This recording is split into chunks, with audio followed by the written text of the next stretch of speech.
അസ്സലാമു അലൈക്കും എല്ലാ കൂട്ടുകാർക്കും പുതിയൊരു വീഡിയോയിലേക്ക് സ്വാഗതം. അപ്പോൾ മക്കളെ, ഇന്ന് നമ്മൾ നല്ല അടിപൊളി മാങ്ങച്ചാറിൻ്റെ റെസിപ്പി ആയിട്ടാണ് വന്നിരിക്കുന്നത്. സിമ്പിളായിട്ട് എങ്ങനെ മാങ്ങച്ചാർ ഇടാമെന്ന് നമ്മൾ വീഡിയോ സ്കിപ്പ് ചെയ്യാതെ ഫുള്ളായിട്ടൊന്ന് കണ്ടു നോക്കി. വെറും 4 മിനിറ്റിൽ ഒതുങ്ങിയ ചെറിയൊരു വീഡിയോ ആണ്.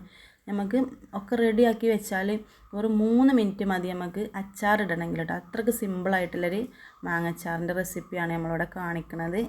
എല്ലാവരും ഇങ്ങനെയൊക്കെ തന്നെ കാര്യം എന്തെങ്കിലും അങ്ങോട്ടും ഇങ്ങോട്ടും ചെറിയ വ്യത്യാസത്തിലൊക്കെ ആയിരിക്കും. അപ്പോൾ നമ്മൾ വീഡിയോ സ്കിപ്പ് ചെയ്യാതെ ഫുള്ളായിട്ട് കണ്ടു നോക്കി. അപ്പോൾ വീഡിയോയിലോട്ട് പോവാം. ആദ്യമായിട്ട് കാണാൻ നമ്മൾ ഏതെങ്കിലും പുതിയ കൂട്ടുകാരുണ്ടെങ്കിൽ ചാനൽ സബ്സ്ക്രൈബ് ചെയ്യാൻ മറന്നു പോകരുത് കേട്ടോ. അപ്പോൾ 1 കിലോ മാങ്ങയാണ് കേട്ടോ ഞാൻ ഇതിലേക്ക് എടുത്തിരിക്കുന്നത്. 1 കിലോ മാങ്ങ ഇതേ മോഡൽ മാങ്ങയാണ് നമുക്ക് വാങ്ങാൻ കിട്ടിയിരിക്കണം. ഒക്കെ ഞാൻ റെഡിയാക്കി വെച്ചിരിക്കണം. നുറുക്കി കഴുകി തോത്തി ഉണക്കിയതിന് ശേഷമാണ് കേട്ടോ ഞാൻ മുറിച്ചെടുത്തിരിക്കുന്നത്. ഒക്കെ ചെറുതാക്കി കട്ട് ചെയ്തതിന് ശേഷം ഇതാ 4 സ്പൂണ് അച്ചാർ പൗഡർ ഇടുന്നുണ്ട് കേട്ടോ. അപ്പോൾ ചെറിയ സ്പൂണാണിത്, വലിയ സ്പൂണല്ല. അപ്പോൾ അതിന് ഞാൻ 4 സ്പൂൺ അച്ചാർ പൗഡർ ഇടുന്നുണ്ട്. എന്നിട്ട് നമ്മൾക്ക് കുറവാ തോന്നി നമ്മൾ കുറച്ച് കഴിഞ്ഞിട്ട് മിക്സാക്കി അച്ചാർ ഇടുമ്പോൾ നമുക്ക് കുറച്ചും കൂടി വേണമെങ്കിൽ ഇട്ട് കൊടുക്കാം കേട്ടോ. അപ്പോൾ ഇപ്പോൾ ഞാൻ 4 സ്പൂണാണ് 1 കിലോ ഇതിലേക്ക് ഇട്ടത്. പിന്നെ ഞാനിപ്പോൾ രണ്ടാമത് ഇട്ടത് മുളക് പൊടിയാണ് കേട്ടോ. നമ്മളെ കയ്യിൽ പൊടിച്ച് വെച്ച മുളക് പൊടി ഉണ്ടേനും അതൊരു സ്പൂണും ചേർത്ത് കൊടുത്തേക്കണം. 2 സ്പൂണ് ഉപ്പും ചേർത്ത് കൊടുത്തേക്കണം. എന്നിട്ട് നന്നായിട്ട് ഇങ്ങനെ മിക്സ് ചെയ്ത് വെക്കുക കേട്ടോ. നമ്മൾ അച്ചാർ കൂട്ട് നന്നായിട്ട് മിക്സ് ചെയ്തെങ്ങാണ്ട് ഈ മാങ്ങയും ഉപ്പും മുളകും അച്ചാർ പൗഡറൊക്കെ എല്ലായിടത്തും ആവണ വിധം നന്നായിട്ട് കുടഞ്ഞ് റെഡിയാക്കി വെക്കുക. എന്നിട്ട് ഒരു 10 മിനിറ്റ് വെച്ചാൽ മതി കേട്ടോ. കുറേ സമയമൊന്നും വെക്കണ്ട. ഒരു 10 മിനിറ്റ് അവിടെ മാറ്റി വെച്ചിട്ട് നമുക്ക് അച്ചാർ ഇടാൻ തുടങ്ങാം കേട്ടോ.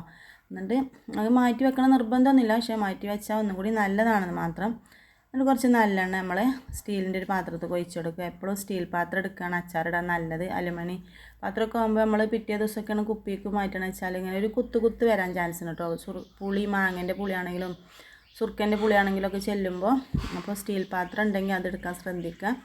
അപ്പോൾ എണ്ണയൊക്കെ ചൂടായതിന് ശേഷം ഞാൻ കടുകൊക്കെ ഇട്ട് കൊടുക്കുന്നുണ്ട് കേട്ടോ. അപ്പോൾ ലൈക്ക് ചെയ്യാൻ മറന്നുകൊണ്ട് നമ്മളെ വീഡിയോ കാണുന്ന ആരെങ്കിലും ഉണ്ടെങ്കിൽ ലൈക്ക് ചെയ്യട്ടെ മക്കളെ. ലൈക്ക് ചെയ്യാൻ മടിക്കരുത് നിങ്ങൾ. പിന്നെ ഞാനിതേക്ക് എടുത്ത് വെച്ചിരിക്കുന്നത് കുറച്ച് വെളുത്തുള്ളിയും കുറച്ച് ഇഞ്ചിയാണ് കേട്ടോ. 1 കിലോ മാങ്ങയാണ്. പിന്നെ പച്ചമുളകും കുറച്ച് എടുത്തിട്ടുള്ളൂ. ഒരു 8 പച്ചമുളകൊക്കെ ഉള്ളു എടുത്തിട്ട് കേട്ടോ. വെളുത്തുള്ളിയും ഇഞ്ചിയും ഇതേ അളവിൽ കുറച്ച് തന്നെ ഉള്ളൂ. അതും എടുത്തിട്ട് നന്നായിട്ട് കേക്ക് ക്ലീനാക്കി തൊലിയൊക്കെ കളഞ്ഞ് റെഡിയാക്കി വെച്ചതായിനി. അപ്പോൾ അത് നമ്മൾ കടുകൊക്കെ പൊട്ടിയ നല്ല ചൂടായ എണ്ണയൊക്കെ ഇട്ട് കൊടുത്തിരിക്കുന്നത്. അപ്പോൾ തീ കുറച്ച് ഓവറുണ്ട്, നല്ല ചൂടുണ്ടേനി. അപ്പോൾ ഇട്ട് അതേ ഒപ്പം തന്നെ പച്ചമുളക് ഇട്ട് കൊടുത്തിട്ട് നന്നായിട്ട് മിക്സ് ചെയ്യാണ്. എന്ന് വെച്ചാൽ ആ എണ്ണയ്ക്ക് നമ്മൾ വെളുത്തുള്ളി ഇട്ടപ്പോൾ തന്നെ വെളുത്തുള്ളിൻ്റെ കളറ് മാറിയിരിക്കണം കേട്ടോ. അത്രയ്ക്ക് ചൂടിൽ നിൽക്കുകയാണ്. ഞാൻ തീ ഒന്ന് കുറച്ച് വെക്കാൻ മറന്നു പോയിന്. കുഴപ്പമൊന്നുമില്ല, കരിഞ്ഞിട്ടൊന്നുമില്ല. അപ്പോൾ കുറേ സമയം ഇങ്ങനെ ഇളക്കി നിൽക്കണ്ട. അതായാലും നമ്മളെ ഉള്ളി ഇതൊക്കെ ഒന്ന് വാടി കിട്ടണ വരെ കേട്ടോ. ഒരു 2 മിനിറ്റിൻ്റെ ഉള്ളിൽ ഞാനിത് നിർത്തിക്കണം കേട്ടോ ഇളക്കൽ. 2 മിനിറ്റ് ആയപ്പോൾ മാങ്ങയും കൂടി ഇട്ട് കൊടുത്തിക്കണം. കുറേ സമയമൊന്നും നല്ലെണ്ണയിൽ ഇട്ടുകൊണ്ട് ഇങ്ങനെ ഉള്ളിയും വെളുത്തുള്ളിയും വഴറ്റിയിട്ടില്ല. ഒരു 1.5 മിനിറ്റ് 2 മിനിറ്റിൻ്റെ ഉള്ളിലായപ്പോൾ ഞാൻ മാങ്ങ അതിലേക്ക് ഇട്ട് കൊടുത്തിക്കണം. എന്നിട്ട് നന്നായിട്ട് മിക്സ് ചെയ്തെങ്ങാണ്ട് എടുക്കുകയാണ്. അപ്പം ഇതിലേക്ക് നമ്മളിപ്പോൾ സുർക്കൊന്നും ഒഴിച്ച് കൊടുക്കണമെന്നില്ല കേട്ടോ. സുർക്കൊക്കെ നമ്മൾ പിന്നീടാണ് ഒഴിച്ച് കൊടുക്കുന്നത്. ഇപ്പോൾ നമ്മളിത് നന്നായിട്ട് മിക്സ് ചെയ്ത് എടുക്കുകയാണ്. അപ്പോൾ ഈ നല്ലെണ്ണയും പച്ചമുളകും വെളുത്തുള്ളിയും ഇഞ്ചിയും ഉപ്പും ഇതൊക്കെ എല്ലായിടത്തും ആവണ വിധം നന്നായിട്ട് ഇതിനെ ഒന്ന് ഇളക്കി യോജിപ്പിക്കാനുണ്ട്. പിന്നെ നമ്മൾ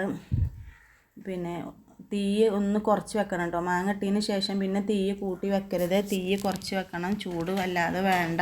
പിന്നെ നമ്മളെ സുർക്കിയിൽ കടന്നിട്ടാണ് മാങ്ങയ്ക്ക് വെന്ത് വരേണ്ടത് കേട്ടോ.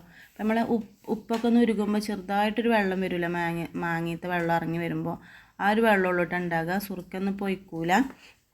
പിന്നെ സുർക്ക നമ്മൾ ഒഴിച്ചെടുക്കുന്നത് ഇത് തണുത്തതിന് ശേഷമാണ് കേട്ടോ. തീയൊക്കെ ഓഫ് ചെയ്ത് തണുത്തതിന് ശേഷമാണ് സുർക്ക ഒഴിച്ചെടുക്കുക. അപ്പോൾ ഇത് നന്നായിട്ട് മിക്സ് ചെയ്യുന്നൊരു ഇത് മാത്രമേ ഉള്ളൂ. സുർക്ക നമ്മൾ ഇപ്പോൾ ഒഴിക്കണില്ല. ഞാനിത് ഗ്യാസ് മന്നാണ്ട് എടുത്ത് വെച്ചിട്ട് പിന്നീട് അടച്ച് വെച്ചേക്കാണ്ട് കുറച്ച് സമയം. അപ്പോൾ ഇങ്ങനെ ടേസ്റ്റ് ചെയ്തപ്പോൾ കുറച്ച് എരിവിൻ്റെ കമ്മി ഉണ്ടോ തോന്നിയപ്പോൾ ഞാനൊരു കുറുകലുണ്ടായിക്കോട്ടെ കരുതിയിട്ട് ഞാൻ കുറച്ചും കൂടി അച്ചാർ പൗഡർ ഇതിലേക്ക് ചേർത്ത് കൊടുത്തു. അതേപോലെ മുളക് പൊടി ചേർത്ത് കൊടുത്തു കേട്ടോ. അപ്പോൾ മൊത്തത്തിൽ ഞാൻ 5 സ്പൂണ് അച്ചാർ പൗഡറും 2 സ്പൂണ് മുളക് പൊടിയാണ് മൊത്തത്തിൽ ചേർത്ത് കൊടുത്തത്. എന്നിട്ട് അത് ഒന്ന് മിക്സ് ചെയ്ത് ഇതൊക്കെ തീ ഓഫ് ചെയ്തതിന് ശേഷമാണ് കേട്ടോ ഞാനിത് മുളക് പൊടി വീണ്ടും ഇട്ടുകൊടുത്തത്. എന്നിട്ട് ഞാൻ ഇത് അടച്ച് വെച്ചു. രാത്രിയിലാണ് അച്ചാർ ഉണ്ടാക്കിയത്. രാത്രിയിൽ ഉണ്ടാക്കിയപ്പോൾ ഞാനത് അടച്ച് വെച്ച് പിന്നെ രാവിലെയാണ് ഇത് തുറന്ന് നോക്കണം കേട്ടോ. ഇത് രാവിലെ തുറന്നപ്പോൾ ഇതാ ഈ പരുവത്തിലാണ് നമ്മൾ അച്ചാർ. കുറച്ച് വെള്ളമൊക്കെ ഇതിൽ നിന്ന് ഇങ്ങനെ ഇറങ്ങി വന്നിങ്ങനെ. സുറുക്ക ഞാനിപ്പോഴും ഒഴിച്ചിട്ടില്ല. അപ്പോൾ നമുക്ക് ഇനി ഇതിലേക്ക് സുറുക്ക് ഒഴിച്ച് കൊടുക്കാം കേട്ടോ. അപ്പോൾ നിങ്ങൾ പകലൊക്കെയാണ് ഉണ്ടാക്കണമെന്ന് വെച്ചാൽ 2 മണിക്കൂർ കഴിഞ്ഞതിന് ശേഷം സുറുക്ക് ഒഴിച്ച് കൊടുത്തോണ്ട് കേട്ടോ. നമ്മൾ ആ ചൂടൊക്കെ പോയതിന് ശേഷം എന്നിട്ട് പിന്നെ ഇങ്ങനെ മിക്സ് ചെയ്തെടുക്കുക. നല്ല പിന്നെ മാങ്ങൻ്റെ വേവൊക്കെ ആകല് സുറുക്കിയിൽ കടന്നിട്ടാണ് കേട്ടോ വേവണമെങ്കിൽ. അപ്പോൾ ഞാനിങ്ങനെ മിക്സ് ചെയ്തൊരു അരമണിക്കൂറൊക്കെ കഴിഞ്ഞ് കുറച്ച് നേരം ഇങ്ങനെ അടച്ച് വെച്ച് ഉപ്പും പുളിയും ഒക്കെ ഒന്ന് ബാലൻസ് ചെയ്തതിന് ശേഷമാണ് കേട്ടോ കുപ്പിയിലാക്കിക്കണത്. പിന്നെ അത് കുപ്പിയിലാക്കിയിട്ട് ഒരു ദിവസം കഴിഞ്ഞിട്ടാണ് കേട്ടോ ഞാനിത് തുറന്നുകൊണ്ട് ഇത് വീഡിയോ എടുക്കണത്. ഞാൻ മറന്നു പോയിന് കേട്ടോ. പിന്നെ അച്ചാറായതിന് ശേഷം വീഡിയോ എടുക്കാൻ. അപ്പോൾ ആ നല്ലെണ്ണയൊക്കെ മേലൊക്കെ പൊന്തിയാണ്. അടിപൊളി അച്ചാറായിക്കണ്. അപ്പോൾ നമ്മൾ ഇന്നത്തെ വീഡിയോ എത്ര ഉള്ളൂ കേട്ടോ. ഇഷ്ടപ്പെട്ടിരിക്കണമെങ്കിൽ എല്ലാവരും ലൈക്ക് ചെയ്യാൻ മറക്കരുത്. പുതിയൊരു വീഡിയോയിൽ കാണുന്നത് വരെ എല്ലാവർക്കും അസ്സലാമു അലൈക്കും. അപ്പോൾ നമ്മളെ അച്ചാർ അടിപൊളിയാണ്. അച്ചാർ കുറുകിയും കൊണ്ട് തന്നെയാണ് കേട്ടോ, വെള്ളം പോലെ ഒന്നല്ല. അപ്പോൾ വീണ്ടും അസ്സലാമു അലൈക്കും.